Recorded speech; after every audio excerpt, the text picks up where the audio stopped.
ቀራጩ ግን በሩቅ ቆሞ አይኖቹን ወደ ሰማይ ሊያነሳ እንኳን አልወደደም።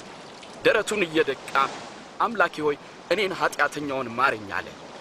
እንግዲህ ከነዚህ ከሶስቱ በወንበዴዎች ለወደቀው ባልንጀራ የሆነው ማን ነው? ደግ የሰራለት ሰው ነው። እናንተም እንዲሁ አድርጉ።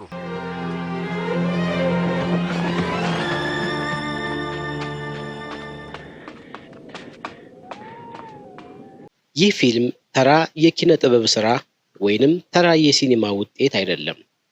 ይልቁንም በሰው ልጅ ታሪክ ውስጥ ትልቁን ስፍራ የያዘና የዓለምን ታሪክ የቀየረ ታላቅ ክስተት ነው። በጊነስ ወርልድ ሪከርድ መዝገብ ላይ በታሪክ በብዛት የተተረጎመ ፊልም ተብሎ በፊልም ሲመዘገብ እስካሁን ድረስ 2100 በላይ በሚሆኑ የተለያዩ የዓለም ቋንቋዎች ተተርጉሞ ለተመልካች በቅቷል። ይህም ምን ያህል ግዙፍ ስራ እንደሆነ ለመረዳት የሆሊውድ ታላላቅ ፊልሞች እንኳ ቢበዛ ወደ 50 ቋንቋዎች ብቻ እንደሚተረጎሙ ማስታወሱ በቂ ነው። ይህ ፊልም ግን ጥቂት ሰዎች ብቻ ወደሚናገሩባቸው የዓለም ዳርቻዎችና የጎሳ ቋንቋዎች ድረስ ዘልቆ በመግባት ለብዙ ማህበረሰቦች በቋንቋቸው የተዘጋጀ የመጀመሪያ የቪዲዮ ይዘት ለመሆን በቅቷል።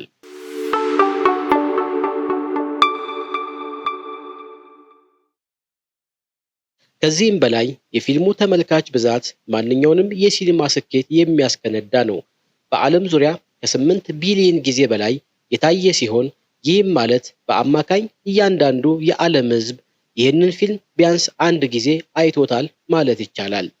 ይህን ያህል ስኬታማ ሊሆን የቻለው ደግሞ በቲቪና በሲኒማ ብቻ ሳይሆን ኤሌክትሪክና ቴክኖሎጂ ባልደረሰባቸው የዓለም ጫፎች ሳይቀር በሚገርም መስዋዕትነት በመድረሱ ነው። ፊልሙን ለዓለም ለማሳየት ሲባል ከባድ ፕሮጀክተሮችና ጄኔሬተሮች በበቅሎ በግመልና በጀልባ ተጭነው ወደ አማዞን ጫካዎች፣ ወደ አፍሪካ ገጠሮችና ወደ እስያ ተራራማ መንደሮች ተወስደዋል። ብዙዎች በሕይወታቸው ለመጀመሪያ ጊዜ የፊልም ምስል ያዩት በዚህ ድንቅ ሥራ አማካኝነት ሲሆን ምስሉን እውነተኛ አድርገው ከመውሰዳቸውም የተነሳ ኢየሱስ ሲገረፍ ለማዳን ወደ ስክሪኑ የሮጡባቸው አጋጣሚዎች በታሪክ ተመዝግበዋል። የፊልሙ ዝግጅትም ቢሆን እጅግ ከፍተኛ ጥንቃቄ የተሞላበት ነበር። በ1979 ዓመተ ምህረት $6 ሚሊዮን ወጪ የተደረገበት ሲሆን ዓላማውም የኢየሱስ ክርስቶስ ታሪክን ያለምንም ስህተት ለዓለም ለማሳየት ነበር። ለዚህም ሲባል የታሪክ አጥኚዎችና አርኪኦሎጂስቶች ተሳትፈውበታል። በፊልሙ ላይ የታዩት አልባሳት፣ የቤት ቁሳቁሶችና የሸክላ ዕቃዎች በሙሉ ከ2000 ዓመት በፊት የነበሩትን በትክክል እንዲመስሉ ተደርገው በጥናት የተሰሩ ናቸው። ሌላው ትልቁ ምስጢር ደግሞ የፊልሙ ስክሪፕት ሙሉ በሙሉ በሉቃስ ወንጌል ላይ የተመሰረተ መሆኑ ነው።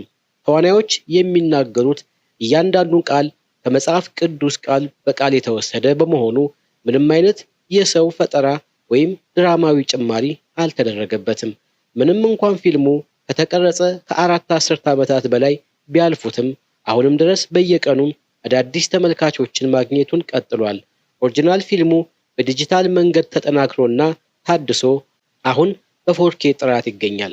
ከ2000 በላይ የምስል ክፍሎች አንድ በአንድ እየተለቀሙ በዘመናዊ ቴክኖሎጂ በመጽዳታቸው ላይ ፊልሙን ስናየው ልክ ትላንት እንደተቀረጸ አዲስ ፊልም ጥራት ያለው በየ8 ሰከንዱ በአንድ የዓለም ክፍል ላይ ያለ ሰው ይህንን ፊልም አይቶ እንደሚደነቅና ሕይወቱን እንደሚለውጥ ይገመታል።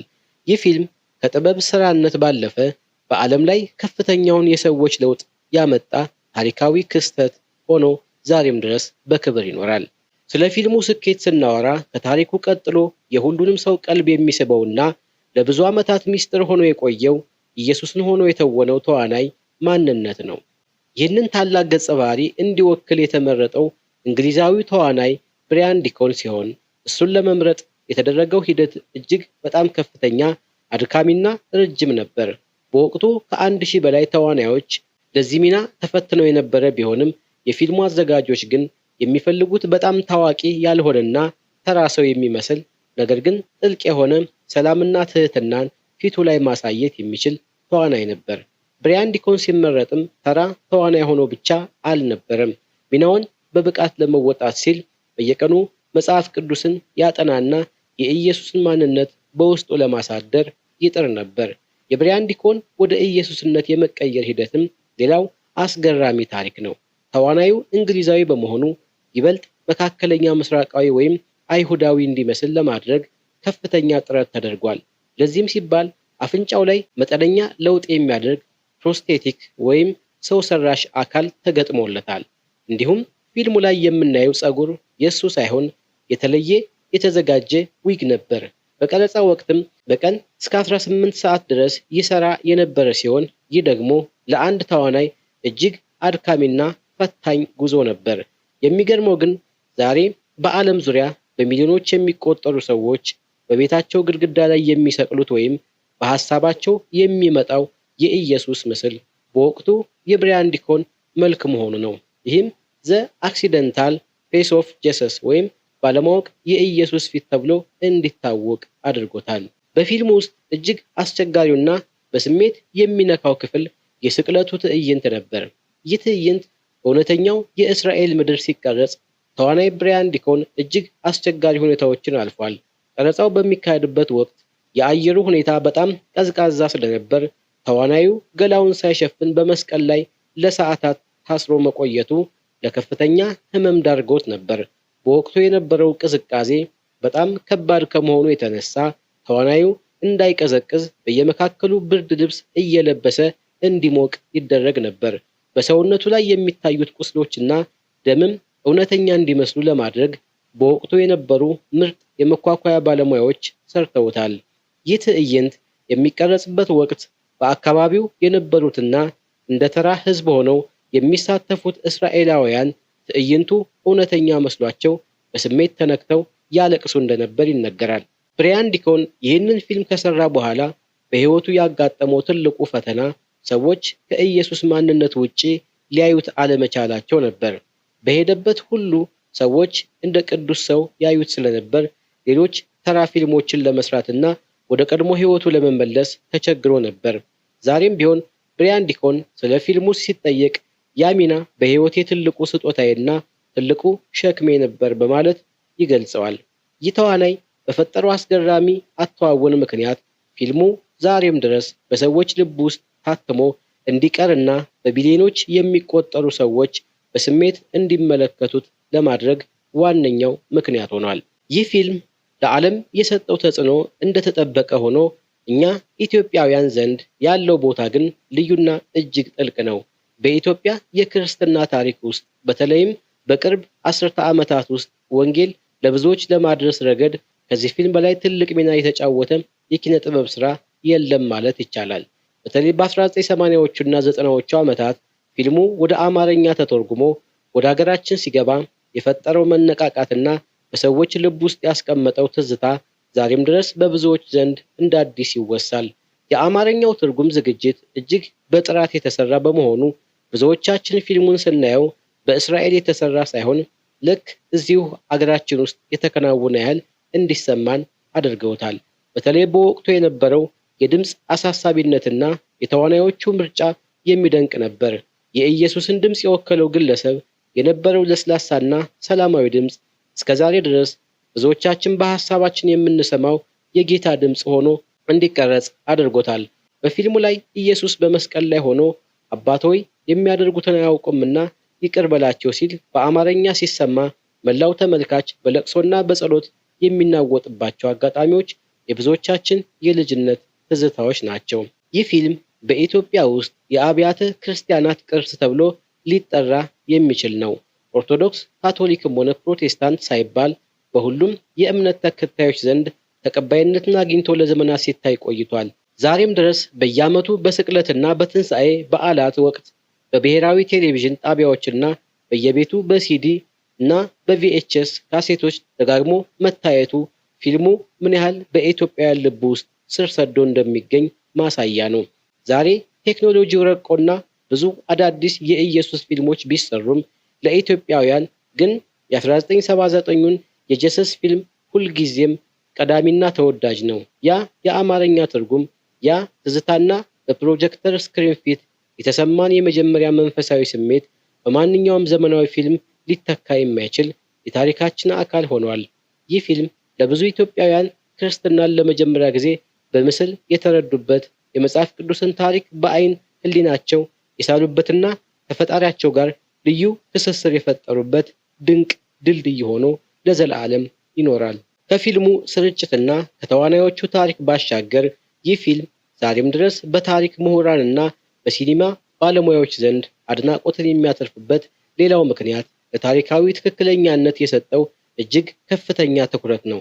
በ1979 ዓ.ም ፊልሙ ሲቀረጽ እንደዛሬው በኮምፒውተር የታገዙ ምስሎች ወይም ሲጂአይ አልነበሩም። ለዚህም ሲባል አዘጋጆቹ እያንዳንዱን ትዕይንት እውነተኛ ለማድረግ መላውን የምርት ቡድን ይዘው ወደ እስራኤል ተጉዘዋል። ፊልሙ የተቀረጸው ልክ መጽሐፍ ቅዱሳዊ ታሪኩ በተፈጸመባቸው እውነተኛ ቦታዎቹ ላይ መሆኑ ለፊልሙ የተለየ ግርማ ሞገስና እውነተኝነትን ሰጥቶታል። ከ450 በላይ አርኪኦሎጂስቶችና የታሪክ ተመራማሪዎች በምክር አገልግሎት የተሳተፉ ሲሆን ዓላማቸውም በወቅቱ የነበሩ የቤት አሰራሮች፣ የሸክላ ዕቃዎችና አልባሳት ልክ ከ2000 ዓመት በፊት የነበሩትን በትክክል እንዲመስሉ ለማድረግ ነበር። በቀረጻው ወቅት የተከሰቱት አንዳንዶቹ አጋጣሚዎች ደግሞ ከሰውኛ ጥረት በላይ የሆኑና ተአምራዊ ተብለው የሚጠሩ ነበሩ። ለምሳሌ የፊልሙ ቡድን በተወሰኑ ትዕይንቶች ላይ የሚፈለገውን የአየር ንብረት ለማግኘት ሲቸገር ባልተጠበቀ ሁኔታ ደመናው ተገፎ ፀሐይ መውጣቷ ወይም ዝናብ በሚፈለግበት ወቅት ዝናብ መዝነቡ በወቅቱ ለነበሩ ሰራተኞች ትልቅ መገረምን ፈጥሮ ነበር። ሌላው የሚገርመው ነገር ደግሞ በፊልሙ ላይ እንደ ህዝብ ሆነው የተሳተፉት በመቶዎች የሚቆጠሩ ሰዎች ወይም ኤክስትራስ ፕሮፌሽናል ተዋናዮች ሳይሆኑ በእስራኤል የሚኖሩ ተራ ነዋሪዎች መሆናቸው ነው።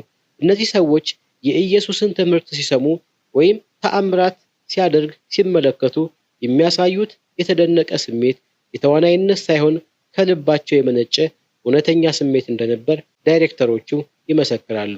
ምንም እንኳን ይህ ፊልም አሮጌ ቢመስልም ከቅርብ ዓመታት ወዲህ በቴክኖሎጂ የታገዘ ትልቅ ለውጥ ተደርጎለታል። የፊልሙ ባለቤቶች ኦሪጂናል ፊልሙ ወይም ኔጌቲቭ እንዳይበላሽና ለዘላለም እንዲኖር በሚል እያንዳንዱን ምስል በዲጂታል መንገድ የማደስ ወይም ሪማስተሪንግ ስራ ሰርተዋል። ከ200,000 በላይ የሆኑ የፊልም ፍሬዎችን አንድ በአንድ በእጁ በመልቀም በላያቸው ላይ የነበረውን እድፍና ጭረት በማጥፋት ወደ 4K ጥራት ቀይረውታል። ይህ ሂደት እጅግ አድካሚና ብዙ ገንዘብ የወጣበት ቢሆንም ውጤቱ ግን ዛሬ ላይ ፊልሙን ስናየው ልክ ትላንት እንደተቀረጸ ዘመናዊ ፊልም ጥርት ብሎ እንዲታይ አድርጎታል። ይህም ፊልም ከትውልድ ወደ ትውልድ ሳይደበዝዝ እንዲሸጋገር ትልቅ ዋስትና ሆኗል። በመጨረሻም ይህ ፊልም በዓለም ዙሪያ ያስመዘገበው ስኬት በቁጥር ብቻ የሚገለጽ አይደለም። በየ8 ሰከንዱ አንድ ሰው በዚህ ፊልም አማካኝነት ሕይወቱን እንደሚለውጥ የሚገልጸው መረጃ ፊልሙ ካለው ጥበባዊ ዋጋ ይልቅ መንፈሳዊ ተጽዕኖ ምን ያህል የላቀ እንደሆነ ያሳያል። ዛሬ ላይ በከፍተኛ የቴክኖሎጂ ጥራት የተሰሩ እንደ ቼዘን ያሉ አዲስ የኢየሱስ ክርስቶስ ፊልሞች ቢኖሩም የ1979 ጀሰስ ፊልም ግን የብዙዎችን ልብ የከፈተ ለብዙ ቋንቋዎች በር የሰበረና በቢሊዮኖች ዘንድ እንደ መጀመሪያ ፍቅር የሚታወስ የማይደገም ድንቅ ስራ ሆኖ ይኖራል። ይህ ፊልም ከታሪክ ማህደርነት ባለፈ ዛሬም ድረስ በዓለም ዙሪያ ሰዎችን በማገናኘትና የፍቅርን መልእክት በማስተላለፍ ረገድ ተወዳዳሪ የሌለው የሲኒማ ቁንጮ ነው። ይህ ፊልም ዛሬ ላይ የቆመበት ደረጃና ያስቀመጠው አሻራ ከማንኛውም የሆሊውድ ስኬት በላይ ሆኖ እናገኘዋለን። ብዙዎች ይህ ፊልም ለምን እስከ ዛሬ ድረስ አይደበዝዝም ብለው ይጠይቃሉ። መልሱ ቀላል ነው። ፊልሙ ትኩረቱን ያደረገው በተዋናዮቹ ዝና ወይም በቴክኖሎጂው ረቂቅነት ላይ ሳይሆን በራሱ በታሪኩ ቅድስናና ታማኝነት ላይ በመሆኑ ነው። ዛሬ ላይ እንደ ዘ ፓሽን ኦፍ ክራይስት ወይም ዘ ቼዘን ያሉ እጅግ ዘመናዊና በቢሊዮን የሚቆጠር ብር የወጣባቸው ፊልሞች ቢኖሩም የ1979ን የጀሰስ ፊልም ግን አሁንም ድረስ የብዙዎች መጀመሪያ ሆኖ ይኖራል። ይህም የሆነው ፊልሙ ያለምንም ማጋነንና የሰው ሰራሽ ድራማ የመጽሐፍ ቅዱስን ቃል ለተጠማው የሰው ልጅ በቀጥታ በማድረሱ ነው። ከዚህም ባለፈ የፊልሙ የወደፊት ጉዞ አሁንም አላበቃም። የፊልሙ ባለቤቶች በየጊዜው አዳዲስ ቴክኖሎጂዎችን በመጠቀም ፊልሙን ይበልጥ ተደራሽ እያደረጉት ነው። አሁን ላይ በአርቲፊሻል ኢንተለጀንስ ወይንም AI የታገዙ አዳዲስ የትርጉም ስራዎች እየተከናወኑ ሲሆን ዓላማቸውም በምድር ላይ ያለ ማንኛውም ሰው በቋንቋው ይህንን ታሪክ እንዲሰማ ማድረግ ነው። ይህም ማለት ፊልሙ የተቀረጸው ከ40 ዓመታት በፊት ቢሆንም በየቀኑ አዲስ ቋንቋና አዲስ ተመልካች እያገኘ የሚሄድ ሕያው ፊልም ሆኗል። ይህ በሲኒማ ታሪክ ውስጥ ታይቶም ተሰምቶም የማይታወቅ እጅግ አስገራሚ ክስተት ነው። በመጨረሻም ይህንን ቪዲዮ ስናጠቃልል አንድ ትልቅ እውነት እናገኛለን። ጀሰስ ፊልም ተራ መዝናኛ አይደለም። ይልቁንም ለሚሊዮኖች የተሰሩ ብርሃን ለብዙዎች ሕይወት መለወጫ ድልድይ፣ ለእኛ ለኢትዮጵያውያን ደግሞ የማይረሳ የታሪካችንና የማንነታችን አካል ነው። ያ የብሪያን ዲኮን ሰላማዊ ፊት፣ ያ ልብ የሚነካው የአማርኛ ትርጉምና በመስቀል ላይ የተከፈለው መስዋዕትነት ትዕይንት ሁልጊዜም በልባችን ውስጥ ታትሞ ይኖራል። ፊልሙ ለዘመናት የኖረውና ወደፊትም የሚኖረው ታሪክ የማይሻልና መልእክቱ የዘላለም ስለሆነ ነው። እርሶስ ይህን ፊልም ለመጀመሪያ ጊዜ ሲያዩት ምን ተሰማዎት? በልጅነቶ በፕሮጀክተር ሲመለከቱት የነበረው ትዝታ ምንድን ነው? ወይም በአሁኑ ሰዓት ይህ ፊልም ለእርሶስ ምን አይነት ትርጉም አለው? በኮሜንት መስጫው ላይ ያጋሩን። ይህ ቪዲዮ ከተመቻችሁ ላይክ ማድረጋችሁንና ለሌሎች እንዲደርስ ሼር ማድረጋችሁን አትርሱ። እንዲህ ያሉ አስገራሚና ታሪካዊ ይዘቶች እንዲደርሳችሁ ደግሞ ለቻናላችን አዲስ ከሆናችሁ ሰብስክራይብ በማድረግ ቤተሰብ ይሁኑ። በቀጣይ በሌላ ድንቅ ርዕስ እስከምንገናኝ ድረስ ሰላም ቆዩልን።